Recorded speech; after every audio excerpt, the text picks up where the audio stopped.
All right, so now we're going to begin our panel segment, which is the final segment. And then after that, we're going to open up for Q&A from the audience, so that's exciting. And so a pleasure to introduce our brilliant panel here. We have Adam Thierer, who is the Senior Research Fellow with the Tech Policy Program at the Mercatus Center at George Mason University, my alma mater. We have Tom Cochran, who's the CTO of Atlantic Media and previously was the Director of New Media in the Obama White House, correct? And Michael R. Nelson, who is a policy analyst at Bloomberg Gov and also an adjunct professor at Georgetown University and was the Director of Tech Policy in the Clinton FCC. Did I have that right? Yes. And also worked in the White House Science and Tech Office and also worked at IBM. So you've got like a whole roundabout. So thank you guys for being here. So we've talked about government's role in privacy and in surveillance. I think it's important that sort of gets lost in this conversation is business, big data, corporations gathering data. And one of the points I want to start with you, Adam, is that you make is that there's a big distinction between government collecting data and private businesses collecting data.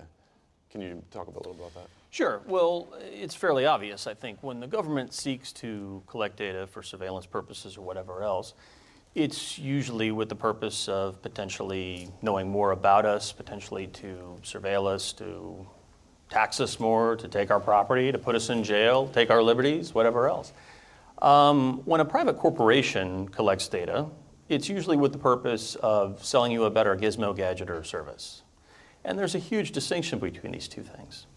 It doesn't mean that the data that private companies collect isn't important or sensitive or could lead to potential harms. It's to say that we need to understand that the purpose of the collection initially and its use is very, very different in degree and in kind compared to what the government is doing with it. And there are far more benefits associated with private sector data collection that need to be taken into account. And so should we be afraid of, should we not be there's a lot of fears about government surveillance. Should we not be as afraid about big business? I think there's always good reasons to be on watch about what information is being collected about us, potentially to take steps ourselves to limit some of that data collection. And at the margins where clear harms can be demonstrated about the uses of private sector data, action can be taken, usually using existing legal means, of which many different remedies are available. But we certainly do not want to take steps to destroy the sort of goose that lays the golden eggs in the information economy. Data fuels the digital economy. It is the secret sauce that keeps it going.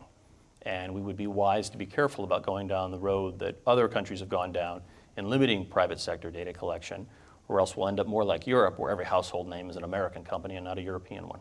But should we limit what the government can do to get the commercial data? Hey, are you asking the question here? Oh, that's a whole different question. The fact that over the last 6 weeks we've seen that these two sets of data are intermingled. Absolutely, that's a huge problem. And that's not. That's a problem. You can't draw a line and say, oh, there's this commercial data collection and there's this government data. But is that a problem with government surveillance, or is that a problem? That's absolutely the problem, and we have don't mistake the big brother problem for a private sector data collection problem. I mean, the private sector collecting data, they don't necessarily always want to share it with governments. In fact, a lot of times they try hard not to, but sometimes they share.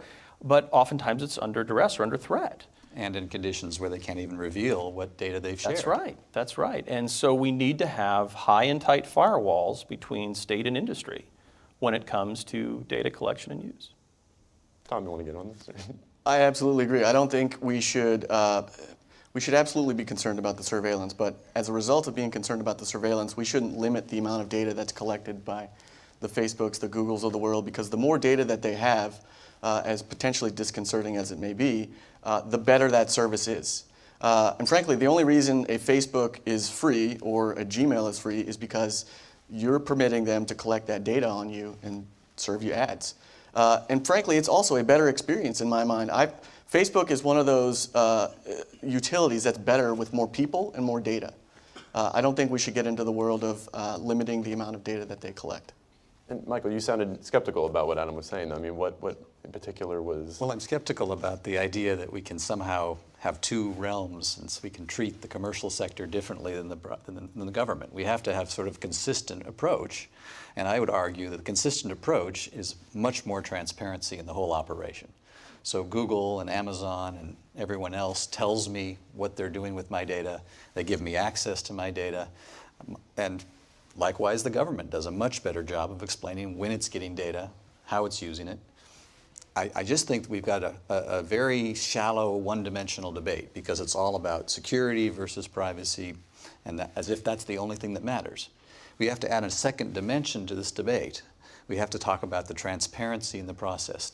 Transparency that tells me what a corporation is doing with my data, what data they have on me, and preferably when they're forced to share it with government. But would you force government to legislate that they share that information? I mean, is that sort of the solution to that? How do you make... We did it very well long ago with the Fair Credit Reporting Act. It's a very limited set of information, but very sensitive information. And we have a very effective way to rank my credit worthiness. That law says I get access to my credit record, I can correct it, and most importantly, I can find out who's accessing that data. Mm-hmm. And that model can go pretty far. I think in the end, the smart companies are going to be the ones that adopt that kind of practice. They're actually going to see the value of sharing the data they collect on me with me. But Tom, aren't companies already transparent in a sense that there's user agreements? I mean, you consent to, as opposed to when government's snooping, you're not consenting to that necessarily. But when a company is collecting data about you, right, say Google or Facebook, you clicked yes, you clicked... Right, and the good thing is that I read every single one of those. Nobody reads those. Isn't that the duty of the consumer to be diligent? I mean, I don't have the time. I think, there was a statistic that said if I read every single one of those, it would be a month of my life every year. I don't have the time to do that. I think they should be simplified, but I also think that companies should be more transparent. Some are more transparent than others, but I think there should be some bar that's set that says, this is the data that I'm creating and it's generated by me and the company benefits from it. I should be able to have access and understand what they're collecting on me and be able to rectify it, delete it. And government has to be more transparent about what it's doing with this data to justify the data collection. I think a lot of the information that's been leaked, both by WikiLeaks and by Mr. Snowden, is actually in the long run going to be very beneficial. It's going to give us a stronger democracy because we're going to know what's going on. All across the Middle East, these countries discovered that the U.S. was telling the truth. Mm-hmm. These memos that were leaked from Tunisia, from Saudi Arabia, they actually revealed that the U.S. saw what was going on. They saw the corrupt officials that were stealing from their citizens, and they knew that we were on the side of the citizens. That was a good thing.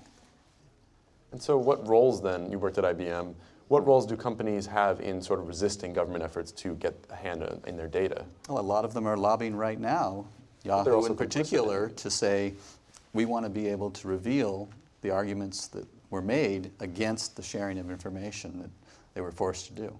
So I think there is going to be this incredible debate over the next 2 or 3 years that's really going to define what this digital world looks like. And we only have about 2 or 3 years to get this right, because we're deploying a lot of very powerful technologies that, if abused, could lead to the Orwellian nightmare of 1984. And did you have something to add to the transparency? I saw you. Oh, I think it's probably the easiest thing to give on if we're going to talk about public policy solutions is something that's transparency-based in character, because it provides essentially more information to the marketplace, and that's certainly better than an outright restriction or prohibition on the collection and use of data to provide better services, better goods, whatever else. Now, with regards to the companies and what they should do to resist Washington, well, I think a lot of us feel that they should be doing a lot more, but they are under enormous pressure. Many of them are shareholder owned, and they have obligations, and they might not be able to easily stand up to these things. We need, again, this is a problem created by the size and scope of government power, which is that when government has sweeping authority to come in and demand data from private companies, that's a huge problem. We should deal with that. We should reform ECPA. We should put other firewalls and safeguards in place. But at the end of the day, we shouldn't expect them to do too much, because there's liability hanging over their necks. And in other cases, there's a cronyism problem, which is that they rely on government for other types of favors. Again, a big government problem. Well, there's also a very important aspect here. I was in the Clinton administration, was point man on encryption policy. And we met with the CEOs of these companies. And they are patriotic people who have employees in dozens of countries around the world. They want to protect those people. They want a stable environment in which to buy and sell goods and make a profit. So when the government comes to them and says, we have this way to make the world safer, are you going to stand in the way? They tend to go along. I just think it would be far better if that debate wasn't being held in skiffed rooms with people with top secret clearances. Absolutely. I think it'd be even better if we had stronger limits on our government's powers to even come into that room and have that discussion.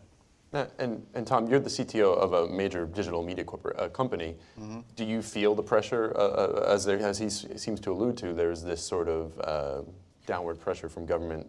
Maybe it's not on your back necessarily, but do you feel that there's a strong arm, there's a possibility for strong arming? Say the government wants information on a commenter on one of your websites if you don't use a third-party commenting system.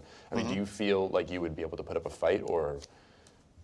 Absolutely, but the only challenge there is that so many of the systems that we use are third-party systems, so we don't have custody of the data. Let's say you had information on your website's readers. Right. Do you feel that it's in your best interest to cooperate or to put up a fight for? I would say, and with counsel's advice, of course, I would put up a fight. To put you on the spot. I would absolutely put up a fight because it's not that data is. Number one, is private data, and it shouldn't be shared with the government. But I suppose if there's an overwhelmingly compelling argument to do it, I suppose we would do it. There's such a difference between one individual and a dragnet operation where you capture all the metadata or even all the content. I think that's the different argument. If the argument was that one piece of data, as opposed to give all of it to me so I can figure out which one is the bad one, it's very different. And so that hits on the idea that privacy itself, the definition of it is changing with the sort of new technologies and with the idea that government is just going to sweep up metadata as opposed to targeting individuals and phone tapping or whatever.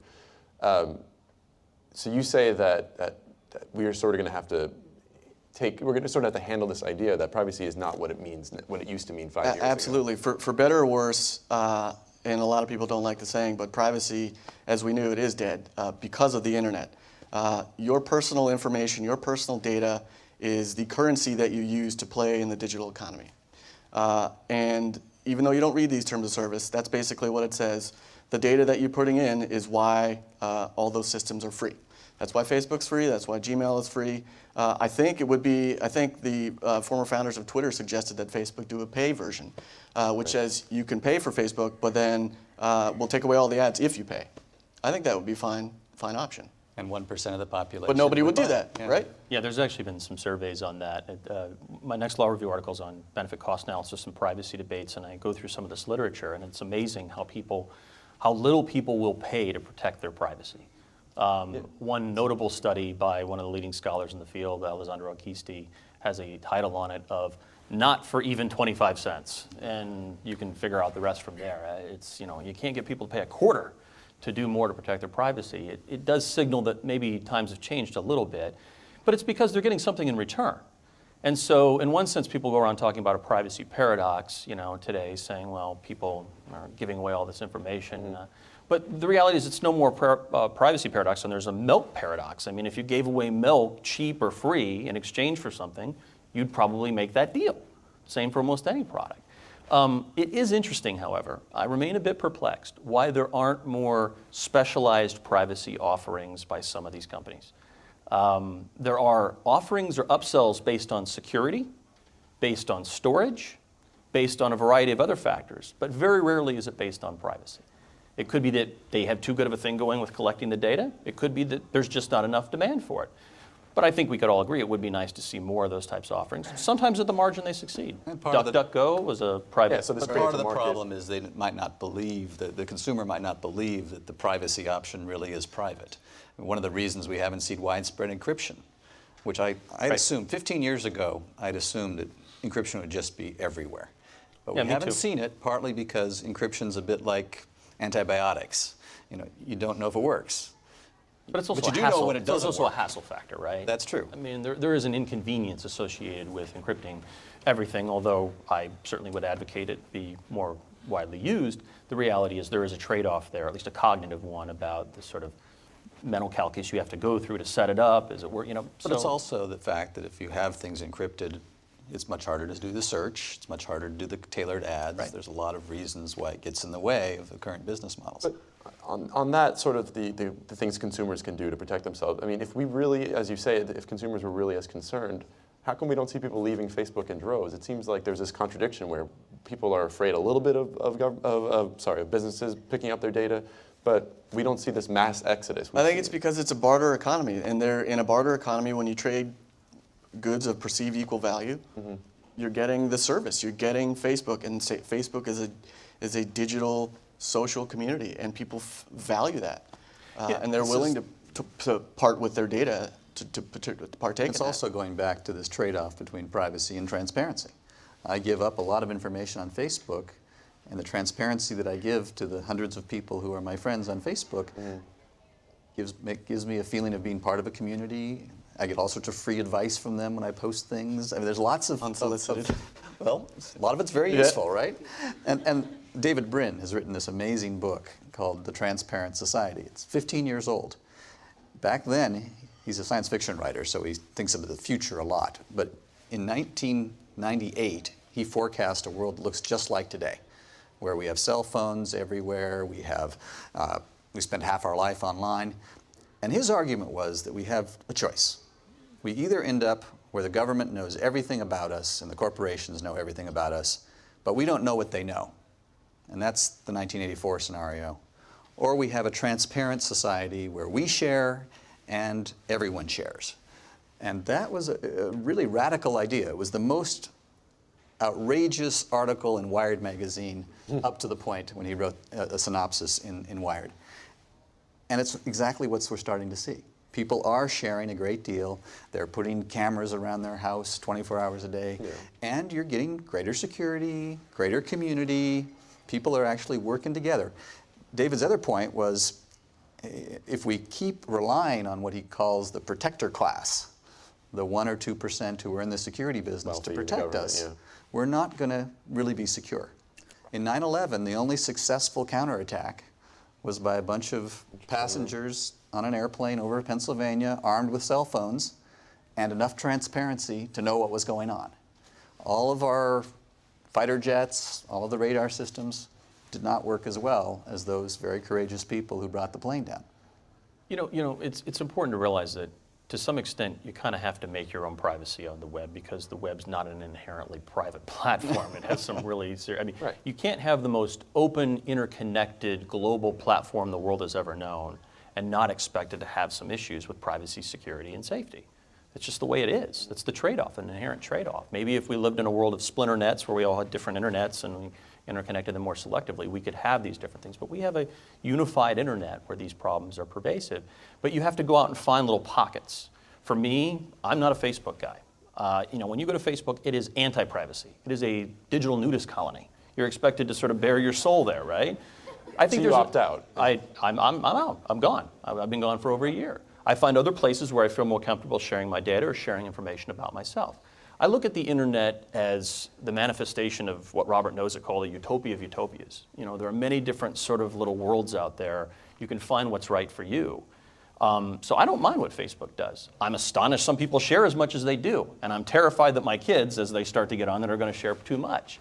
But I'll deal with that, and I'll try to encourage them to be careful about it. And I myself have taken matters into my own hands and left. I've left that particular utopia that, a billion people can't be wrong. A lot of other people like that particular one. But I've got a different brand of utopia that I'll take somewhere else. So it sounds like the three of you are all similar, or all agreeing on the idea that transparency on the part of the consumers giving up all their information is good. It provides better user service, so long as it's consensual. But of course the question, I'll give this to you, Tom, is that transparency that you spoke about, that greater transparency in society where we are all sort of working together it changes the definition of privacy, but we're all being more transparent. Doesn't that open the door for government to use the information even more? I mean, there's always going to be that problem. There's always going to be the issue. So the greatest danger, two great dangers. One is that whatever you're putting online is permanent, forever. It's there forever. Eventually, we're going to run into a presidential campaign where we're going to look at Facebook photos from 20 years ago. Right. I think we had a campaign not too long ago where a Facebook photo came up. It was Crystal Ball, I think, was running for Yes, the House. It didn't work out in her favor. She's hosting a television show. Okay, maybe it did work out in her favor. It's probably that's more noble than politics. The thing that's really concerning to me is that the data and the information can be taken out of context. That's where it's really problematic. It's hugely problematic if someone is coming and looking for something and finds what they're looking for based upon the data that is there, and they can piece things together with their algorithms. That's concerning to me. False accusations based upon data that you've shared, totally taken out of context. And so this sounds a lot like there was something you've mentioned before, not particularly now, but mutually assured disclosures, something Right. you've talked about before. It really is just what it sounds like. I will share information with the government. I will share information with the private sector if they share back with me what they're doing What incentive with do it. they have? What incentive does the government have to share? I won't give them the data if they don't give it back to me. The Also, problem we here elect them. the problem here is that we don't know the rules. All of these user agreements with all of these companies that turned over data to NSA didn't reveal that they were going to do that. And a lot of cases, particularly in Europe, we have these very high levels of privacy required by law, and there's a new regulation being developed. And yet, at the same time, the intelligence agencies and the law enforcement agencies are completely undermining the structure that they've built. So there has to be some way to actually get the real rules out there so we know what's going on. And I think that's our only hope. And if we don't, I think the technologists might very well start creating their own structures that will do it for us. So we'll get the encryption, we'll get clouds that are protected and perhaps located in countries that aren't going to listen to the NSA. There are ways that people are going to start developing more secure private utopias using technology rather than relying on law and regulation. So for the government, we vote them into Congress, right? But it is every 2, 4, 6 years. With the digital economy, we vote with our dollars. It's a lot easier to vote and change the flow of dollars to a different company that is doing no evil, hopefully doing no evil. If we know that. If we know that, you're right. But it is easier to vote with your dollars than it is to vote every 2, 4, or 6 years. One of the most interesting issues that I've been working on for the last couple months is the impact all these revelations will have on American companies that provide these online services. I write for Bloomberg Government and do a lot of analysis of tech policy, and we have companies moving to the cloud now. This is an incredible development. It's as important as the web. It's going to save a lot of money for a lot of companies, provide a new platform for doing things much better and doing things we could never do before. And yet with these revelations, we're already seeing companies stepping back and saying, okay, I'm not going to move to the cloud until I understand what's going on. I'm going to keep my own mainframes in the basement. I'm not going to take advantage of the cost savings, the flexibility, the reliability that comes with the cloud. Same thing, Adam and I were talking earlier about the Internet of Things. In a few years, each of us will have 50 or 100 devices that connect to the Internet, from our car to our thermostat to our dog. But we might be reluctant to move there if we think that all the data coming from all these devices is going into a giant database in the sky, and we don't know why or how that data is being collected and how it's being used. So last question before we move on to the Q&A, but so based on that, so I'm going to give this to Adam. What it sounds like he's saying is that fear of these technologies may be an impediment to actually growth in technology. Do you agree with that?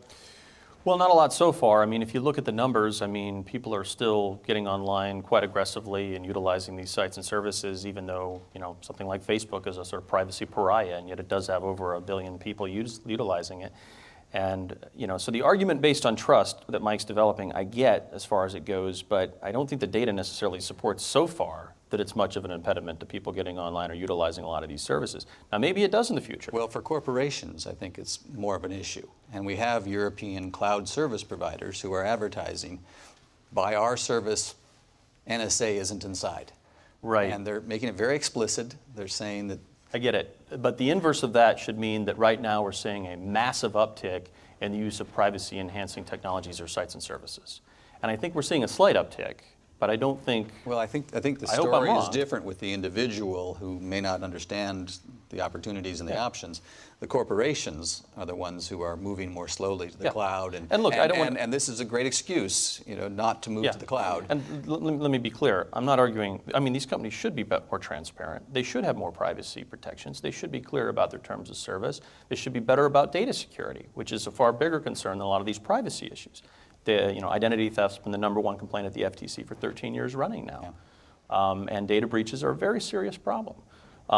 As a normative matter, all of these companies and industries should be doing more. So it's not just transparency, it's all these other things. And we didn't even talk about what we should be doing more collectively as a society in terms of education, media literacy, Well, that's digital what we could do in citizenship. the Q&A now. There we go. One real quick issue here. One of the strange outcomes here is that by sweeping up all this information and by mining the data in the cloud, we could see that the American government has hurt American companies, and therefore foreign users of the cloud will move to foreign companies.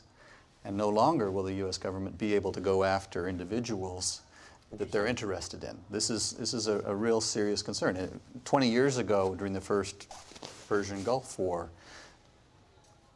the U.S. government working, this is public information, it's been published, the U.S. government working with the U.S. company was able to put replacement chips into printers that went into Iraq. The viruses in those printers then disabled the anti-aircraft system. Well, it was very useful that the Iraqis only had one choice of printer provider. So this is a case where we might be defeating ourselves by trying to get too much data from American companies. Well, thank you guys for taking my questions. And now, anybody in the audience who wants to ask a question, do we have a microphone to pass around? So raise your hand. Oh, right there. Hi there, I'm not a professional, I'm just a journalist. My question for all three of you, but you especially from the Atlantic, Tom Cochran, yes. Tom, hi Tom, is do you guys, and I'm not trying to sound elitist here, too hipster economics here, but do you guys think that the consumers are kind of cognitively equipped to make these judgments in what we would consider a rational way in a classical economic model about their privacy? And because I don't really know how my data is being used, and I think I'm pretty rationally ignorant about it. So what do you guys think about that? Well, have you read Terms of Service? How many people in here have ever read a full Terms of Service? How many of you, those people are lawyers. Nobody reads that stuff. So do I think, here's the issue. I don't think the consumer is educated enough, and I think you said that earlier, which is we need better education, and the companies need better transparency. Because I'm a technologist, and I don't even know sometimes what's happening to the data. But I guess to my disadvantage right now, I don't care because the service that I'm getting is great. But something bad could happen to my data, and they'll say, well, you said okay to the Terms of Service. Well, we needed more third parties like a Consumer Reports for data security, Right. for data privacy, somebody who will read those documents for us and point out inconsistencies and actually hold people's feet to the fire when they violate Right. them. And it's starting to develop, but it hasn't developed as fast as I thought it would. We can create a whole new series of jobs as a result of that and restart the economy. Well, whole markets have opened up just to protect people from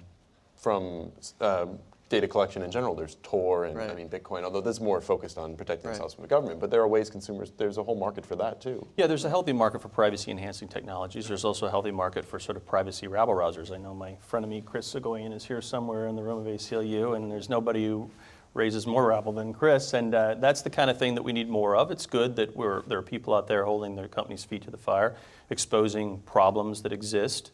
But to the question specifically, I would hope our conclusion isn't that consumers are essentially just ignorant sheep, as being led to the cyber slaughter. I said I was. Okay, so We can help you. there's the implication, though, or there's a lot of people in the literature on privacy today who imply exactly that consumers just can't be trusted to make wise decisions. And I think this is really unfortunate reasoning. I've heard this reasoning for years in the work I've done on online child safety. This is why we need paternalistic government to come in and censor certain things or keep certain type of content out of the house.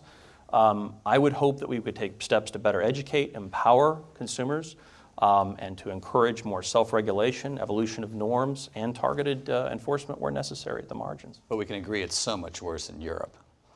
I think generally speaking, the regulatory regime, if you mean that, is well, and also the rhetoric, the idea of the right to be forgotten and the right to the silence of the chips. There's all these rights that are poorly defined and are really causing a lot of consternation. The debate in Europe is gummed up by a discussion about it being dignity-based and rights-based. And we in the United States take a very different conception of privacy. Just to clarify, what is the debate in Europe specifically that you're referring to? Well, Mike mentioned right to be forgotten, which is essentially based on the idea that essentially you almost have a property right, certain types of information that have been placed online. But as you pointed out, once it's sort of out there, it's out there. They're saying you can put the genie back in the bottle. The problem is, how do you do that? You need something like SOPA for privacy. I mean, you need some sort of comprehensive information control regime to get the information back in the bottle. Can't be done. But as long as you have that sort of dignity-based, rights-based kind of framework for privacy, you're always going to have that kind of debate that's happening in Europe, and it's not very productive. Here in the States, we've taken a very different approach. It's more pragmatic, utilitarian, bottom-up. We look at privacy the same way the founders looked at happiness. You don't necessarily have a right to happiness, but you certainly have a right to pursue happiness. And in the States, we kind of have that same feeling about privacy. We're not clear about what rights you have and don't have, but you certainly have a right to try to make your own privacy in this world. We also believe in lots of different solutions and experiments. And privacy tends to be connected to things like property and your home and certain spaces, as opposed to dignity, which means different things in different contexts. That's right. That's the biggest difference. So, before his question was perfect in length and wasn't a thesis statement. I just want to make that clear. That please don't make a statement. Also, if we can get more questions into, go ahead. Oh, where's the microphone? Thank you so much. I'm afraid I'm another journalist, so no professionals in this audience. My question is to all three of you, is there a country that has the right sort of balance between a government that can follow up on terror threats and a government that isn't as intrusive with company data that you guys have all argued, and I think is a good argument, that it should be kept by the companies and maybe not by the government? Do you want to take that? There isn't one country we can all point to and say they're doing it right. Libertopia. No.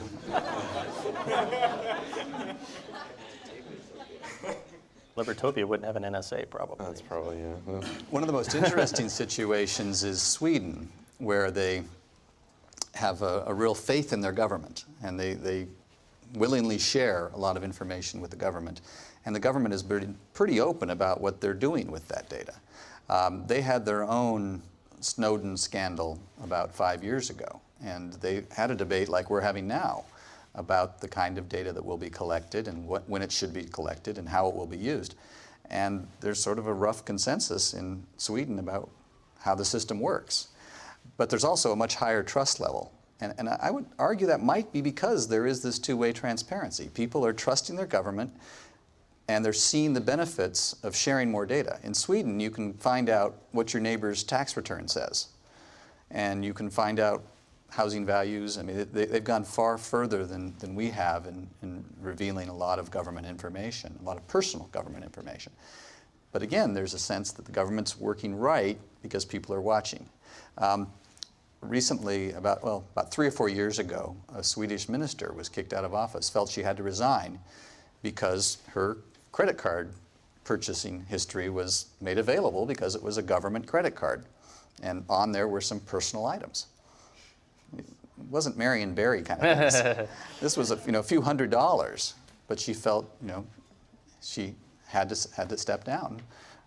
And that kind of two-way transparency is working quite well in Sweden. I wouldn't say Sweden's doing everything right, but I think they do have a lot better debate going about when data should and will be used. So I want to get to our last question. Sorry, guys. You get to...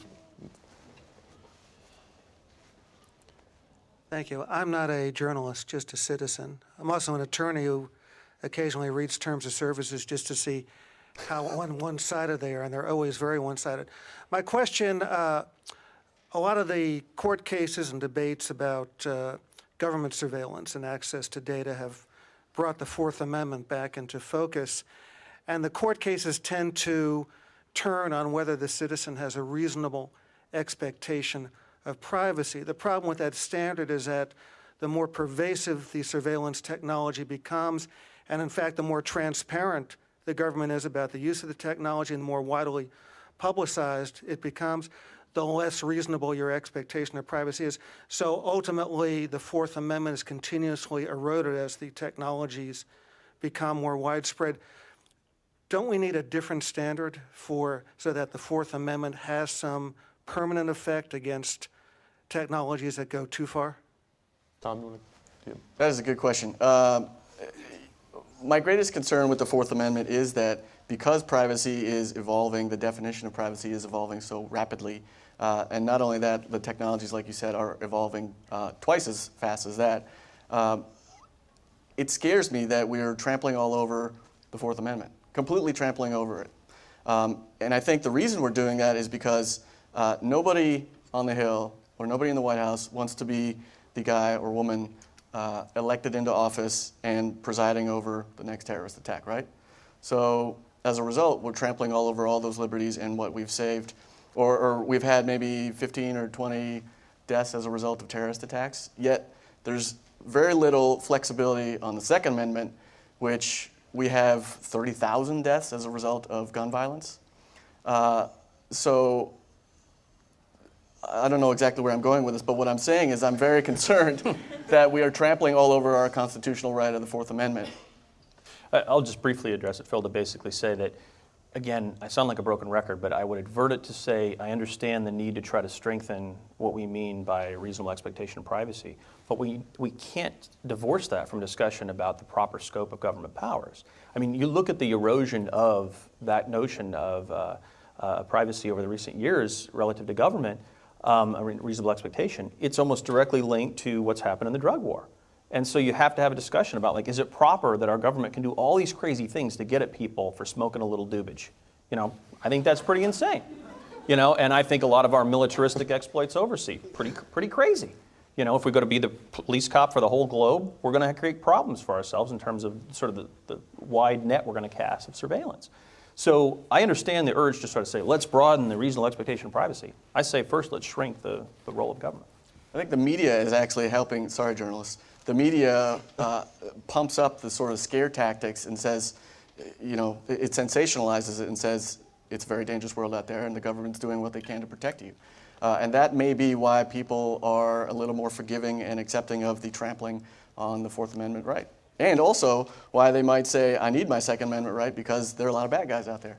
I think that's what I was trying to say. Journalists are taking a beating today from you guys. And on that note, thank you guys so much. This has been very exciting and an interesting conversation. And thank you to our panelists. Thank you also to Ben Weiser and John Bolton and the Koch Institute. And thank you very much, guys. Thanks.